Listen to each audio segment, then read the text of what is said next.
My name is Michelle Dockrill. I was born in Glace Bay here. I was born into a coal miner's family, coal miner's daughter. I've lived in Cape Breton all my life, and a former member of Parliament at one time, and have just recently retired 2 years ago from 32 years and working in healthcare here. Do you have any children or family? Well, and where are they and what do they do? Well, in terms of my family, I have a boy and a daughter, and my daughter is 30 years of age, and she's married, and she has a 2.5-year-old son. And she had asked me a question quite a while ago that kind of stayed with me, and she had said because her and her husband would like to continue to live here, and it's difficult. And every 10 days, she goes to the airport with her husband and her 2.5-year-old son because her husband flies to Fort Mac to go to work. And then she drives home with her 2.5-year-old, listening to him crying, asking, "Where'd Daddy go, Mommy?" And that just struck a chord with me in terms of people saying that things are getting better. Everything is going great in Cape Breton. Well, it's not going great. That's the reality. My son is 21 years of age, known as some people refer to him, which he doesn't like, as the Ottawa baby, the baby I had while I was in the House of Commons. He's in Halifax studying to be an architect, and I think he'll probably be the city boy.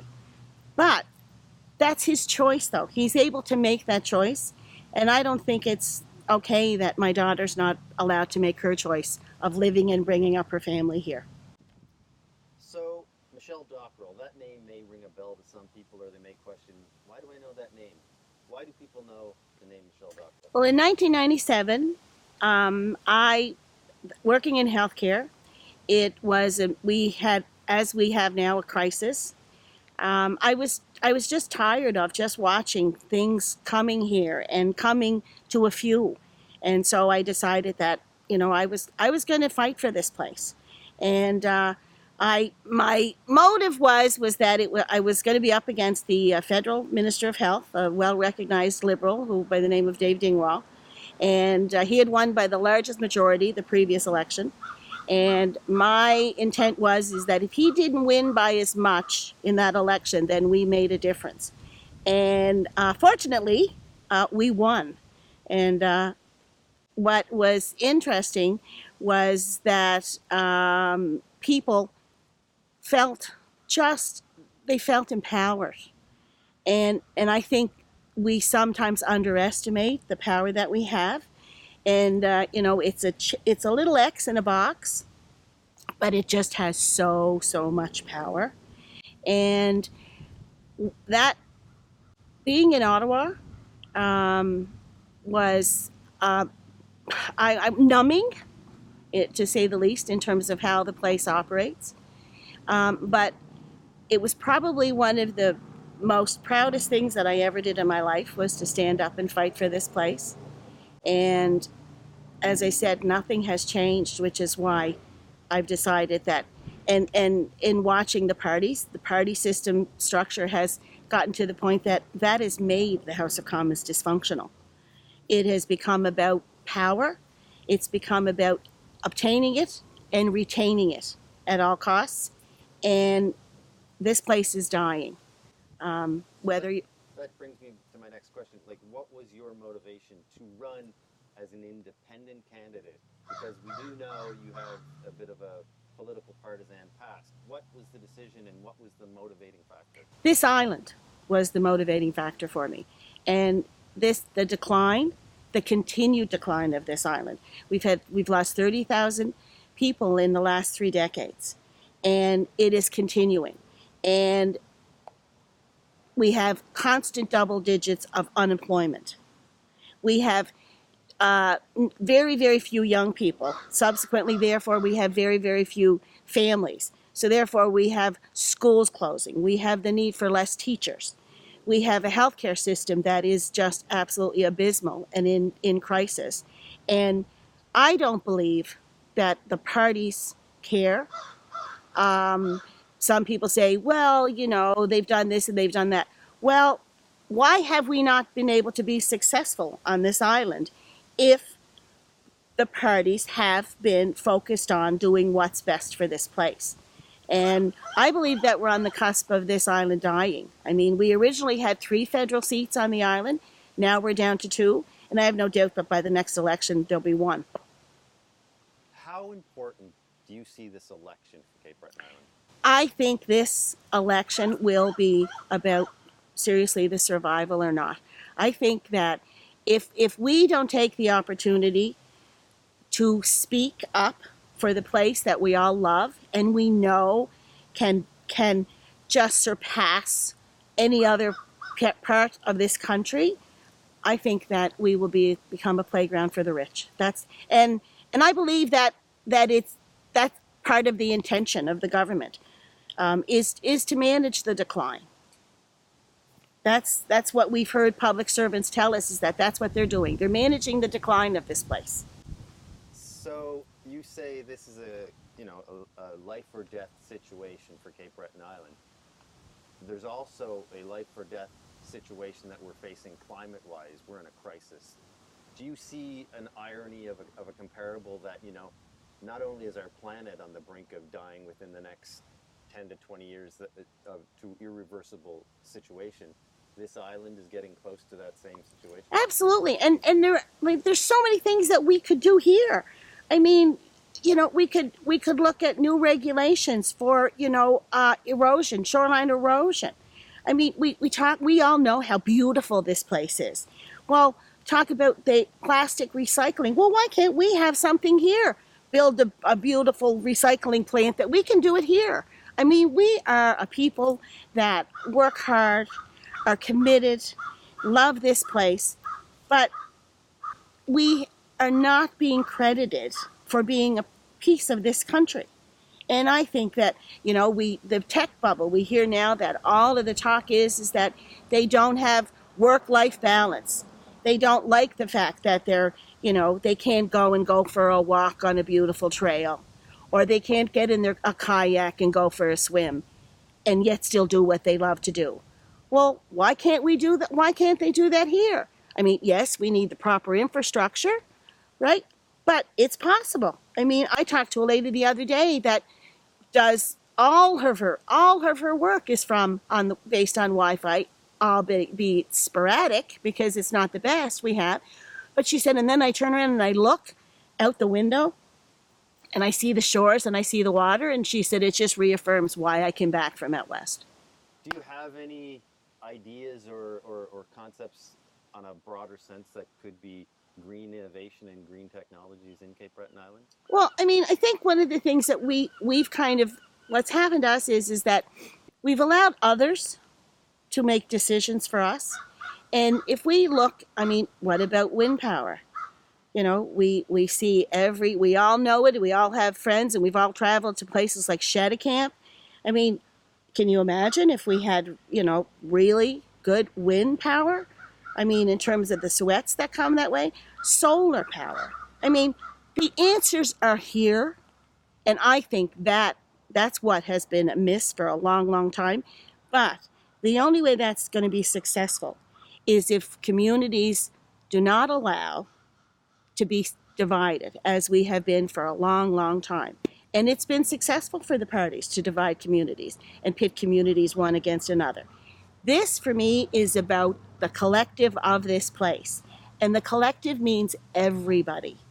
And I have met people through my lifetime that have had phenomenal ideas, phenomenal suggestions that have gone nowhere because the political bosses, local political bosses, there's nothing in it for them. I mean, they're the ones that determine what has been successful and what's not been successful here. And I say no more. So where do you stand? I mean, you've hinted at it, but where do you stand on more autonomy for Cape Breton Island and Cape Breton Island as a whole, not industrial Cape Breton, but Cape Breton as a whole? Well, I think we've heard now about the equalization, which should infuriate every individual on this island. And it is not anybody else's numbers. It's not anybody else's figures except the government numbers clearly show that we are being shortchanged over $200 million a year. if you want to do a comparison, that's like having the steel plant remediation once a year. I mean, like, that's just mind-boggling in terms of what Cape Breton could do with that kind of money coming in on a regular basis. And it's not money that we should be thankful for. It's money that is ours as per the Constitution of this country. The same as what the Canada Health Act says in terms of the accessibility to quality care. It doesn't say maybe or you have to get a taxi. It says accessibility. And I think that it's time that we collectively challenge that. And the only way you're going to be able to challenge that is to have the freedom of a free voice. Well, we just had two members of the government as MPs for this island, and the argument has been brought to them on numerous occasions, and we still see nothing. Well, I know from being there, the reality is that those two members, respectfully, have been at the back of the bus because they are not able to speak freely. That is the problem with the party structure. I had ministers from the government, when I was there, reach their hands out to me and wanted to work with me because they could not understand why this place wasn't successful. And I said, and those were individuals who were doing it for the right reason. But they had no problem acknowledging that, well, there's a gag order and you cannot freely support just anything. Well, as an independent, I can support an initiative if the Bloc table it and Cape Bretoners say that it's good for here. I can support it. If it's the Conservatives, if it's the Green Party, if it's the Liberals, I'll support any initiative at all that benefits here. And that's what being an independent member of Parliament will give us, the freedom to stand up for us. Who do you perceive is your biggest opponent in this election? I really don't look at it as an opponent. I don't look at it that way. And maybe, some people say, well, I should. For me, I look at it in terms of encouraging the electorate to participate. I know that we're beaten. I know that we feel that it doesn't matter, but it does matter. That X in that box does matter. It makes a difference, and it only takes a few minutes of your time. And I encourage everybody to make that 10 minutes of their day, because if we don't, I truly believe we are on the cusp of the end of this place. You're pretty passionate about this. I love this place. I've lived here my whole life. We've struggled, but we've never wanted the mountain, the rich, mansion on the hill. I want to be able to go to the big pond and swim in the lake. And I think that my grandchildren should be able to do that if my daughter and son-in-law want to live here. And I have friends who FaceTime their grandchildren, FaceTime their kids. Well, in this day and age, I just don't think that's okay, especially when we've been supporting the traditional parties and we've done what they've asked us, and it's gotten us where? It's gotten us to where we are. So a message you would put out to the electorate that have always been partisan, you've been partisan yourself in the past, is this that time to really... It's time. It's time to choose independence. It's time to choose Cape Breton. How about non-voters? What do you want to say to them? People that maybe haven't voted just because they say, my vote doesn't make a difference. But that's what they want us to believe. That's what the governments of the day prefer. That is what allows the governments of the day to be successful in what they've been doing, is they encourage, to some degree, the empathy. And, we had the Conservative leader a number of years ago say, well, Atlantic Canada, they're dependent. They have a dependency problem. Well, what I'm saying is that if you want to be able to have sustainable employment here, if you want to be able to retire here, we have seniors that are living here by themselves because all of their families are away and they've been left on their own. It's only 10 minutes out of your day to put an X in a box, and it will probably be the most important X that you will ever write. So what do you say to people that say, she's probably just doing this to help help the conservative get in or help the liberal get in, and by running as an independent, we know where she stands.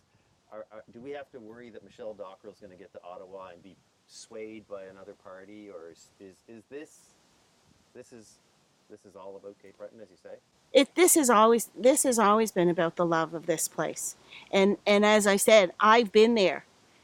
This is not, I if I'm fortunate enough to be elected, I arrive in Ottawa and I hit the ground running because I know that place. I know how it operates, and I will guarantee you, I was as much as I was able in the party system to be in the face of the Prime Minister of this country, and I think we are going to have a minority government, and never before will it be more important and the role independents are going to play. I mean, we can talk about Jody Wilson-Raybould.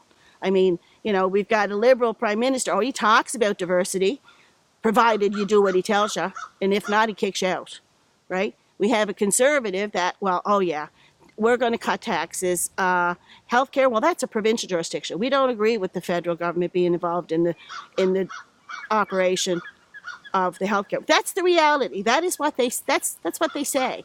And what I'm saying is that this is about the place that I love, and a lot of other people on this island love, and I think it's time.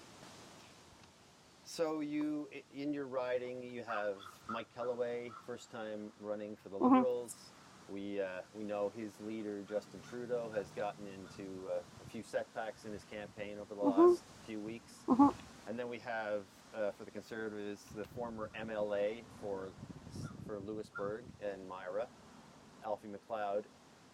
Some might think this is a little opportunistic of Alfie to be, stepping down from his position in provincial government to run federally, and question, the ability for him to run under an Andrew Scheer leadership because of some of Scheer's values and how they may affect Cape Breton Island. I'm just wondering, where does that stand for you and for your leader?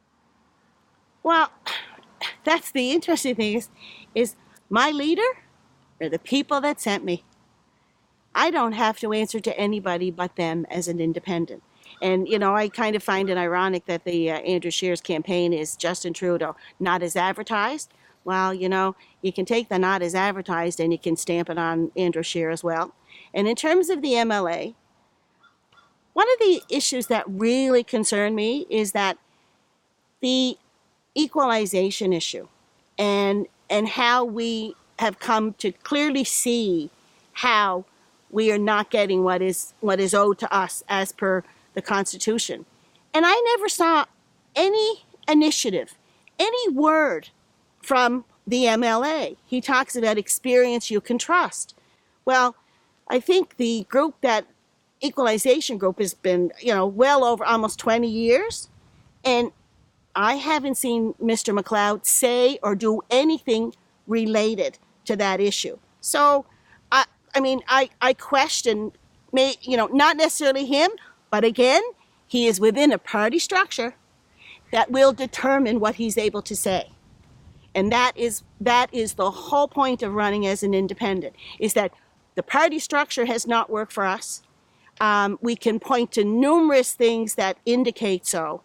And this time, it's about Cape Bretoners choosing Cape Breton and the freedom to be able to support whatever is good for here.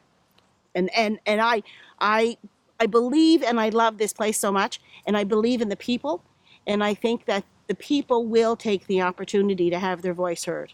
Like, I was thinking, a person in your position, you've got some grandkids, when you're out pounding the pavement, and who is running through your mind when you're out on the campaign trail and meeting people? Like, do you have a visual of people that come to mind? Yeah, my 2.5-year-old grandson saying when you walk with him and a plane comes overhead and he points and he says, "That's Daddy's plane, Nanny. That's Daddy's plane." That breaks my heart. Because my dad was here when I grew up. And lots of people have that. Lots of people don't have their children, right? And that for me is, when I'm pounding the pavement, that's what I'm thinking about, is that if they choose to want to live here, why can they not live here and not just survive, but live happily and not have to worry about paying the bills and not have to worry about one of them being gone every 10 days. That's what it's about for me. It's about choice. And it's time to choose Cape Breton. It's October 22nd. I've just woken up. Canada has elected a minority government. Cape Breton has made national news because we elected 2 independents. What happens next? Oh, I can't wait. I cannot wait. I'm on a plane. I mean, I have my list. I have my list of what we have to do. And one of the first things is about challenging the government on the Constitution and the application of it in this part of the country, and that we get our fair share, and that the Liberal government provincially is not putting it in their pockets anymore, whether it's for their ferries or for whatever. I mean, we have the mayor in Halifax talking about Halifax is growing too fast. Oh, well, okay, how about giving us our money back, some of our money back? I mean, it's just, sometimes, you know, you watch it and you have to shake your head and you say, is this real? Is this real, or is this like a cartoon, right? And I think the other thing is that Canadians, by and large, are wonderful people. And when Canadians get a real look at what's happening here by the governments of the day, I think the governments of the day will be embarrassed. They will be shamed to see what's happening. I mean, we have seniors, you know, that it costs them a taxi ride to get to the hospital. I mean, we all get alerts on our phones that pretty much say, don't get sick, because there's no ambulance available. I mean, I was talking to a family member the other day who lives in Ontario, has been 30 years a teacher in Ontario, and her husband are looking to buy a home and come back and retire here. And she said the one thing that's preventing her is that there's no health care. So what I see everything connected. And like I said, I know Ottawa, and I hit the ground running. In summer rain.